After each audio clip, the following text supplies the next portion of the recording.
Cardinals have released DeAndre Hopkins. And this is somebody who the Cleveland Browns have been consistently linked to coming into this offseason. It was well reported that Deshaun Watson had wanted to play with DeAndre Hopkins again, as well as vice versa. DeAndre Hopkins did want to play with Deshaun Watson. So with that being said, upon DeAndre Hopkins' release, of course, as you can see here in the little shared screen, DeAndre Hopkins could be open to reuniting with Deshaun Watson and signing to the Browns. Derek, DeAndre Hopkins, first things first, kind of describe to me, I think we all know what DeAndre Hopkins is, but for those of us who might not know the in-depth details as to what does DeAndre Hopkins bring to the table that nobody in our receiving room has, as well as what would happen with that receiving room if we were able to bring in a DeAndre Hopkins. Yeah, so this is, I don't even know how to really explain this situation with DeAndre Hopkins, because this is something that has been talked about among the fan base, especially on Twitter throughout the offseason, was like, hey, get DeAndre back with Deshaun. And, if you remember, you got to go back, right? When Hopkins played with Watson in Houston, I mean, they were one of, if not the best quarterback wide receiver duos in the NFL, right? You talk about Joe Burrow, Jamar Chase, A.J. Brown, Jalen Hurts now, Stephon Diggs, Josh Allen. DeAndre Hopkins and Deshaun Watson was a part of that group. Obviously, it's different today, right? But that same way we look at Jamar Chase and Joe Burrow was the same way back then when we looked at DeAndre Hopkins and Deshaun Watson. So those two are an absolute beautiful pairing together, work fantastic together, and you could say, and it's factual, that DeAndre Hopkins has not played at the same level since leaving Deshaun Watson. That is truthful. So, a couple different things here. What it would do for the Browns, I mean, if the Browns can pull off bringing in DeAndre Hopkins, this is a Los Angeles Rams style all in on 1 year to win a Super Bowl. And it would be this year. And I think that's a lot for us Browns fans to kind of comprehend, because we haven't been in the Super Bowl conversation outside of hype, versus actual legitimately in Super Bowl conversation. So I know there's kind of a negative view on Deshaun Watson, even on the field, based on 6 games. But if the Browns bring in DeAndre Hopkins, oh my gosh. I mean, how can, in the same offseason, you bring in Zadarius Smith to pair with Myles Garrett and DeAndre Hopkins to pair with Deshaun Watson? That is insane. When you put it in context like that, let's just do it like this, right? Hypothetically, Browns bring in DeAndre Hopkins, don't have to lose any players. You would be surrounding Deshaun Watson in one offseason with DeAndre Hopkins, Elijah Moore, Cedric Tillman, and Marquise Goodwin. I mean, talk about putting your quarterback in the best situation to win. And that's what we got to do. I mean, I've been saying it for the longest time. Receivers. Andrew Berry has listened, clearly. Because already, even if Hopkins doesn't happen, Elijah Moore, Tillman, and Goodwin. Those are 3 quality, good receivers to bring in. Couple young guys, couple high potential guys, and a good vet who can, what he is. So if the Browns were to bring in DeAndre Hopkins, get ready, because this offense is going to be unbelievable. I mean, literally unbelievable. And as far as a schematic side of things, what you would do is that would put Hopkins on the outside. He'd be your X receiver, with Amari Cooper playing your Z, and then probably Elijah Moore playing your slot. But I mean, in the same offense, you could have DeAndre Hopkins. If you went like four wide, you could have DeAndre Hopkins, Donovan Peoples-Jones, Amari Cooper, and Elijah Moore on the same field at the same time running routes together. That is not even fair. I mean, that's not fair. This is like, we've seen really good pairings before, but as far as a wide receiver room goes, Tristan, I don't want to jump too far. But if the Browns get DeAndre Hopkins, better than the Bengals receiver room? You got to think about it. That's tough. That's tough because, we would have to see it on the field first before we could make that jump, I will say, just because it's very possible that somebody doesn't fit into their role and it just doesn't work. Like, part of what makes what the Bengals have so great is that every single receiver that they've got in that room has their role, and it's the best role for them, and it just fits together seamlessly. So we would have to see it on the field first, but from a pure just looking at the paper, I think that it's an argument, but I think the Browns could edge it out there, for sure. Yeah. But and there's a couple big caveats here. There's a couple big caveats, and that's DeAndre Hopkins is not DeAndre Hopkins of a couple years ago, right? I just want people to understand that first, right? You're not getting prime D-Hop if he comes to Cleveland. But what we're talking about here is the collective group. It's not like you're adding DeAndre Hopkins to a group of scrubs. And that's kind of the biggest thing here for me. As great as Amari Cooper was last year, and he was great. People forget how good he was. You add in another guy in DeAndre Hopkins, who is a legit number one threat. And, the Cardinals sucked. Let's just call it what it is. Not a great offensive line. They're probably going to have the number one pick this year. Kyler's hurt. Bad situation. He went to a bad situation. It wasn't terrible for the whole time, but coming to Cleveland would put DeAndre Hopkins in a great situation where he's not going to be relied on as the guy every single play. So for me, I still think it's a long shot. If I had to put money on it, I wouldn't bet on DeAndre Hopkins coming to the Browns. But Cardinals did eat all that cap. He's a free agent. He can sign anywhere. And if he wants to sign a one-year deal that's decent to play with a really good team, why not come to Cleveland? That would be my pitch to DeAndre Hopkins is, hey, you played on bad teams. We just did all this that we've done so far. We want to go all in. Do you want to do it with the guy you played your best football with? Come to Cleveland. What do you think, Tristan? I've been rambling. Go ahead. Yeah, I mean, it's tough because first things first, I mean, the money, figuring out the money. I mean, it would be very difficult to get it to get it figured out, and to get us cap compliant. But I mean, again, like, it's interesting because I believe that since we were, what was it? I think it was last season we were 15 million or so.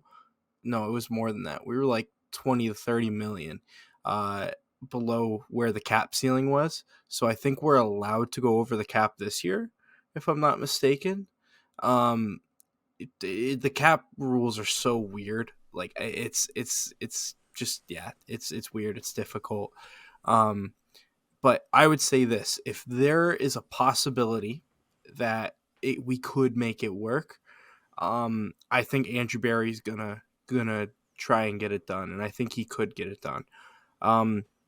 The biggest thing is, like, what contract wise the Chiefs and the Bills are able to offer. I think that's the number one thing.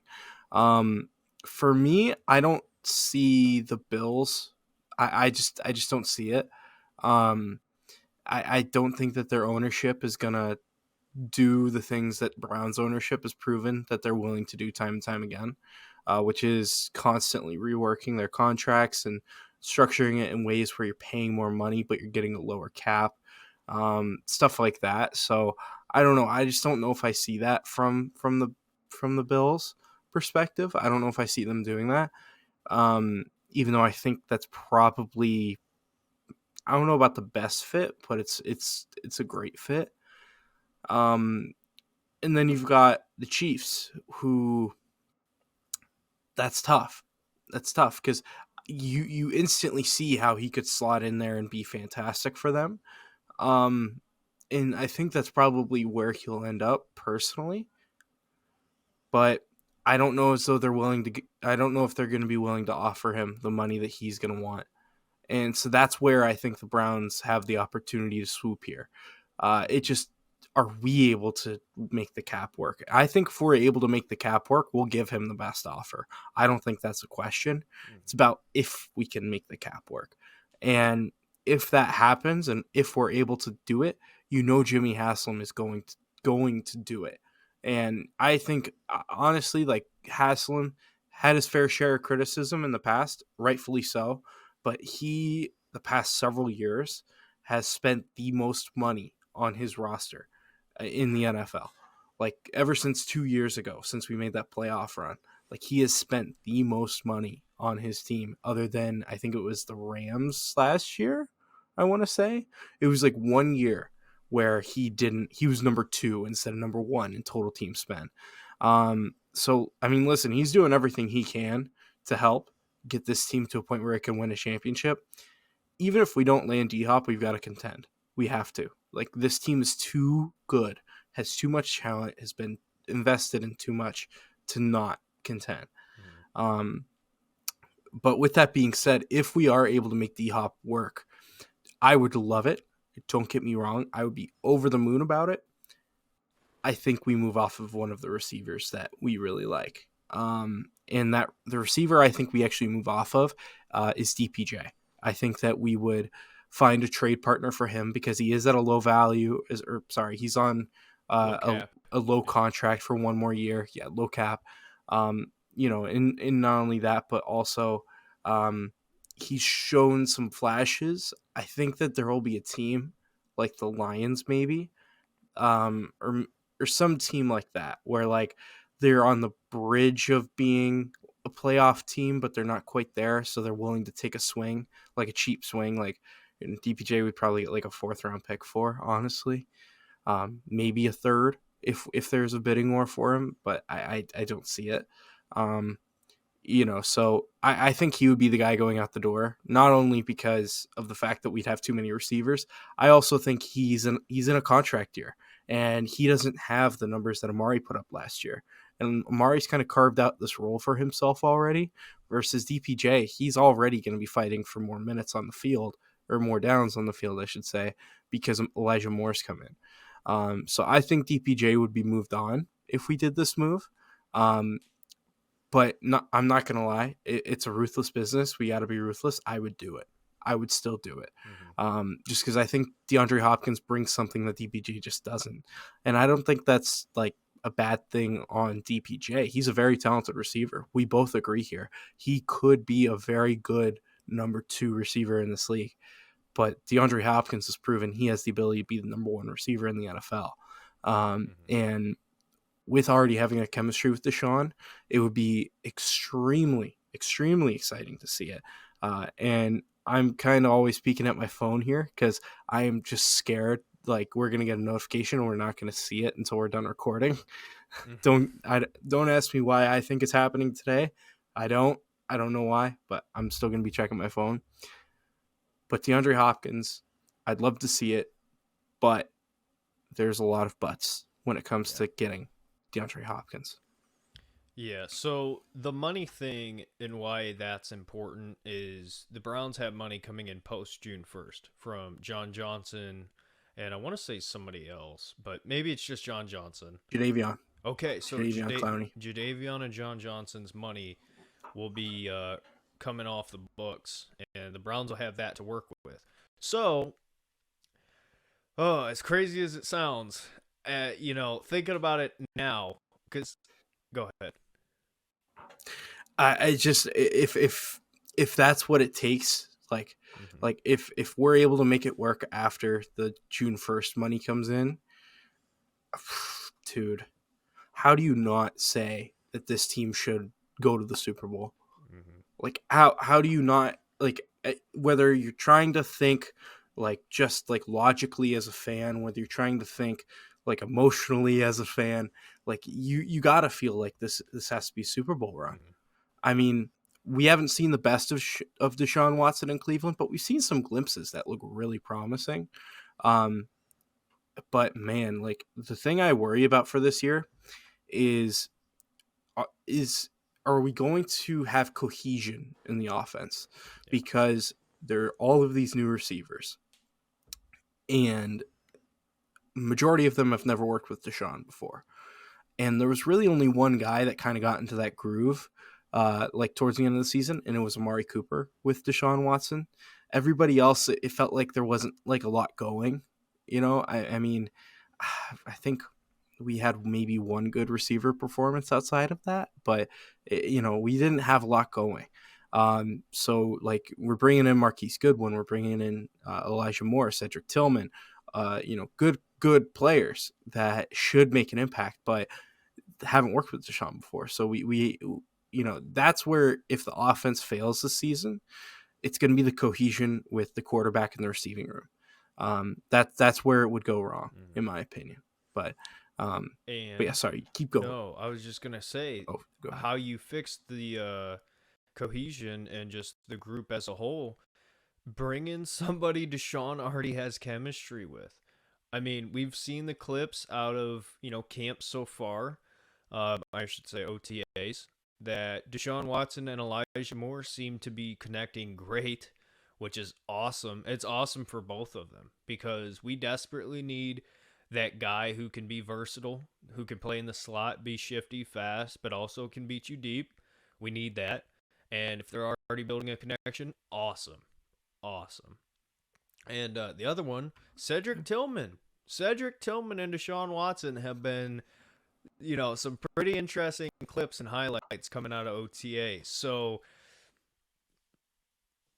I don't want to get too ahead of myself, but I'm excited about Cedric Tillman, and we'll talk about the draft here in a second. But to your point, you want to make Deshaun Watson the best version of himself. Give him somebody who he had, his best receiver ever throughout his career. Give him his best receiver. I don't know how they would make it work. I mean, personally, if it means trading DPJ, and if you can get some value for DPJ, because again, I think he's going to walk at the end of the year anyway. So if you can get some value for DPJ and trade him, bring in DeAndre Hopkins, if, and this is kind of my caveat with that, I would trade DPJ to bring in DeAndre Hopkins if it's a 2-year deal or more. I don't want it just for 1 year. I know we're going all in for 1 year. I understand that. But my concern then would be you would possibly be losing DPJ, which you would lose anyway. But then you would lose DeAndre Hopkins and Amari Cooper in the same offseason next offseason. I don't want that risk. I at least want one of the two staying. If you can tell me that Amari Cooper will be here longer or DeAndre Hopkins can be here longer than just after next season, I'll be cool. I'll be fine with it. But it just makes too much sense. And the Browns right now on Twitter are being talked about as a dark horse candidate. We have heard that term before. We have heard that term when the Browns traded for Deshaun Watson, right? And the Browns were out of it.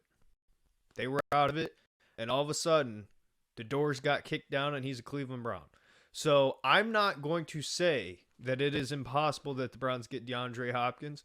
What I will say is I think it's exactly what I said with Deshaun Watson. As far as a player fit and everything that goes into that, it's the most intriguing option that I could throw at DeAndre Hopkins. Hey, come play with your old quarterback who you played great with in Houston. You love Deshaun Watson, right? Forget what everybody else thinks. Those two good friends played great together, love each other. Come play with him, right? Come help him right this wrong as far as people thinking he sucks. Come play on a team that just added all this talent. Come play with a team that has Myles Garrett. Like, I don't know, man. I think, I said Zadarius Smith is a season-changing move. I understand DeAndre Hopkins' play and his stats have decreased as he's gotten older. I understand that. But given the role that he would play and how much he would help the other receivers in that room, if the Browns bring in DeAndre Hopkins, it's yet another season-changing move. And it bumps the Browns up to, I think, like 13, 14 win season, possibly. I mean, it's that big of a difference. Yeah, and all I gotta say is like, if we end up pulling this off, it's gonna feel like, do you remember when? Like, it's gonna be like one of those where it's like, do you remember where you were when Odell was traded to the Browns? Like Yeah. just the gravity of the situation, like like the moment itself, like that would be how big it would be for us. Yeah. And I mean, I listen, if Buffalo or if Kansas City is going to give him a contract he finds acceptable, he's not coming here. Yeah. Like, let's just put that first and foremost right now to kind of check ourselves here. But if they're not willing to invest in him, I do think that he could be a Cleveland Brown. I think he will be. Um, just because I think that, Dude. in to fight to with your argument of not wanting to lose like DPJ, DeAndre Hopkins, and Amari Cooper in the same offseason, I kind of think that's exactly why you would then move off of DPJ, because then you allow that opportunity for some of the younger guys to at least get some snaps and play a bit. But also, I mean, you can put those two up against each other, DeAndre Hopkins and Amari Cooper. Whoever has the more productive season, or whoever's willing to settle more on their contract, will be staying. Like, I think that's what you can have as far as like, and trust me, those two guys are going to be motivated as hell to play their best football that they've ever played, because the wide receiver market the past 2 years has been unbelievable. I mean, wide receivers have been getting paid, and not necessarily this past offseason, but there wasn't really any stud on the market. Next season, one of Amari Cooper or DeAndre Hopkins, whoever, or maybe even both of them make it to the open market, they're going to get paid. They're going to get paid big time, especially if they both have great years with Deshaun Watson and are able to potentially win a Super Bowl. If they're able to pull that off, they're going to get paid big bucks. So, I mean, there's a whole lot of incentive for DeAndre Hopkins to come here because he has that pre-established relationship with Deshaun Watson. I think it comes down to money. If we can give him the money he wants, I think he'll be here. I really do. And of course, if the other two guys are not. But, I'm crossing my fingers hoping it happens, just because I think, holy hell. Like what team can defend that?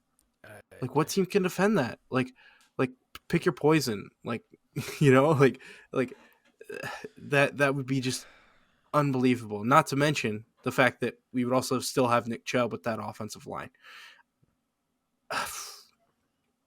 Yeah, no, but I don't want to get too ahead of myself, because if it doesn't happen, I'll be too upset if I allow myself to get excited before anything happens there. So that's how I feel too. It's like, man, it makes a lot of sense, and a lot of people are writing us off, and this could be yet another Andrew Berry swoops in and somehow steals a great player. I don't want to get ahead of myself, but man, I would not write off the Browns. I really wouldn't. And I know to everybody else in the NFL who's fans of different teams, you're going to be sitting here going, why would he come to Cleveland? Why wouldn't he go to Baltimore or Buffalo or, like you said, the Chiefs? Bro, I'm telling you, players in the NFL, or at least some players who already have a relationship with Deshaun Watson, don't think of him the same way that a lot of the media does and a lot of some of other players do. And if the Browns can make the deal right, I think Andrew Berry will pounce and will throw a significant offer. And I saw a tweet that said the Browns are making a heavy push. I don't know if it was real. I don't know if it was from a credible source. But if that's true, I didn't hear a word you said. But if that's true, then, man, watch out. Watch out. It's scary. It's almost scary, right? You're back. You're muted. Oh, here we go again. Technical difficulties. This podcast. You're muted, Tristan. No, I was just muted. I'm sorry. No, I was just saying. I was just gonna do some research to see if I could like find the tweet that you were talking about. Like seeing if it was actual like legit interest or if it was just kind of. I don't know. It's tough because Twitter is absolutely ablaze. Brown's Twitter is absolutely on fire with the DeAndre Hopkins stuff right now. So it's hard telling what's true and what's not. But yeah, I mean, I think because here's the biggest thing too, right? You can say we don't have the money, but if the Browns, or I should say if DeAndre Hopkins was willing to accept a decent contract with a lot of guaranteed money up front that Jimmy Haslam could just write that check, like you said, Tristan, boy, oh boy. It's real. It's real. It's a real possibility. Like before it was like, no, there's no chance. Not going to happen. The Browns aren't going to trade for DeAndre Hopkins. They would have to give up picks. Andrew Berry's not going to do that. And guess what? Here we are. Wait. Cardinals eat $22 million in dead cap. 22 mil. And now DeAndre can sign wherever he wants, and he's still going to get that Cardinals money. So what if he plays 1 year on a solid contract on a new team to go ring hunting?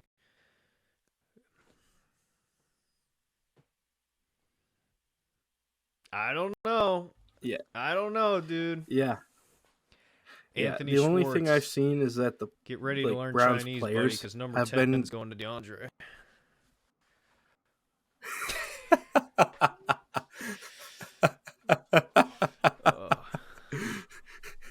No, he doesn't need to learn Chinese. He needs to learn French, like Quebec area, Canada. Yeah. Anyways, so, all I've seen is that Browns players are trying to get him to come. Mary Kay said that the Browns should go after him. Reports saying that we're a sleeper team to get him, but it's I think we're probably of the non Bills / Chiefs. I think we're third. In line, but time will tell. We'll see. But it's definitely an exciting topic, and if it happens, Dude, we got to hop onto this podcast. Yeah. And we're gonna go nuts. It's gonna be. What do you think the timetable is for signing him? Honestly, I think it gets done by June 2nd or June 3rd. I think he'll want to get the deal done quick because there are still some guys in the open market, like Matt Ioannidis, who hasn't signed yet. Another guy who I think the Browns should look, maybe Another guy who I think the Browns should look to add, but I don't think they're going to add any more to their D tackle group. I think they're probably going to look at what they have in free agency. I've heard Maurice Hurst looks really good at camp, which is something exciting to see. As a solid depth piece. So I don't think we're going to invest in a D tackle for the remaining amount of our cap dollars. So might as well get DeAndre Hopkins. But I guess, Derek, do you have any more words for DeAndre Hopkins, or are you ready to transition? Because the next guy I want to talk about is a guy that I brought up. I wanted to talk about last episode, but we had technical difficulties, so didn't really get to it. So do you have anything left for DeAndre Hopkins? Here's the last thing I'll say on DeAndre Hopkins. The reason why I asked you the timing, I don't think it's going to be soon. I could see D-Hop taking his time, really evaluating his options. And I don't know if he's going to be somebody who's going to want to show up for camp and that kind of thing. Could be similar to like Clowney. I don't see that, honestly. No?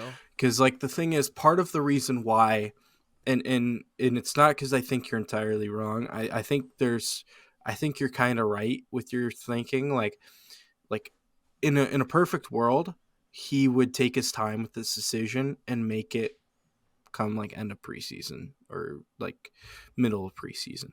Mm-hmm. However, the reason why the Browns got the Za'Darius Smith deal done when they got it done was because Za'Darius Smith was worried that other edge rushers on the market, like Melvin Ingram, who was out there, were going to get paid and there was going to be no money left for him. And that's why I think that, we're now towards the time where the contending teams don't have a lot of cap space left. Mm-hmm. If DeAndre Hopkins is going to be the guy taking up the rest of their cap space, they want to know, and they want to know now. That's a good point. And so that's why I think that's why this thing gets done like June 2nd. I think at latest, I think this thing gets done June 2nd, maybe June 3rd.